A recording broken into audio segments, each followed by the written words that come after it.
وبه نستعين اما بعد حاضرین گرامی جو وقت مقرر ہے اس وقت اس میں 3 منٹ میں 3 بات عرض کرنی ہے.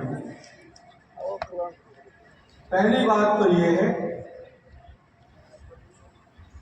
کہ ملت کو جن مسائل کا سامنا ہے ان مسائل کو حل کرنے کے لیے اپنی انا، اپنے ایگو اور اپنے جھنڈے سے نکل کر ہر شخص کو یہ کہنا پڑے گا کلمۃ اللہ ہی العلیٰ. ہمیں کلمتنا ہے العلیٰ کے بت کو توڑنا ہوگا اور یہ سمجھنا ہوگا کہ ہمارے پاؤں کا کانٹا ہمیں سے نکلے گا.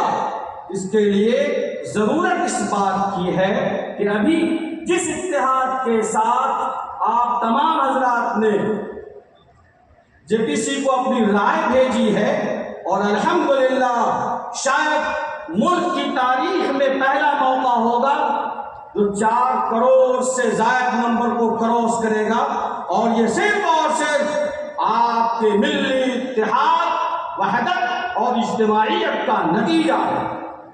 اور میں یہ بات پورے وثوق کے ساتھ کہہ سکتا ہوں کہ امارت شریعت کی خمیر میں، سرشت میں، طبیعت میں، اس کے منشور میں اور دستور میں یہ چیز شامل ہے کہ ہمارے درمیان نہ کوئی دیوبندی، نہ کوئی بریلوی، نہ کوئی اہل حدیث، نہ کوئی جماعت اسلامی، نہ کوئی فلاں اور نہ کوئی فلاں رہے گا، بلکہ ہم سب صرف اور صرف ایک مسلمان ہیں اور ایک ہی مسلمان رہیں گے انشاءاللہ.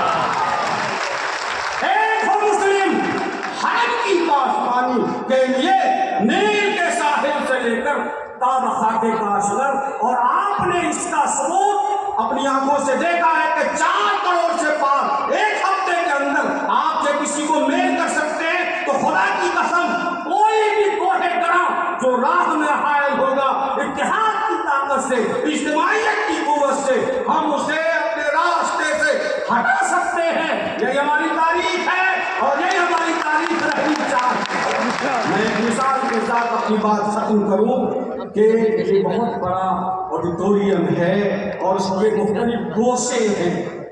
ہر آدمی نے اپنا اپنا بک کرا رکھا ہے. امارت شریعہ نے بھی کرایا اور یہاں پروگرام ہے، جماعت اسلامی نے کرایا، جماعت اہل حدیث نے کرایا، کبھی شیخ نے کرایا، انصاری نے کرایا، سادات نے کرایا، مختلف جماعت کے لوگوں نے کرایا. معلوم ہوا کہ صاحب اس میں کسی نے کوئی بہت پاورفل ٹائم بم لگا دیا ہے. اب ہر آدمی اپنے اپنے ایریا کو محفوظ کرنا چاہتا ہے. کسی کا کوئی ایریا محفوظ نہیں ہوگا. اگر چاہتے ہو کہ ہر ایک کا ایریا اور شعبہ اور ہر ایک کی فکر تہذیب محفوظ رہے تو سب سے پہلے اس ٹائم بم کو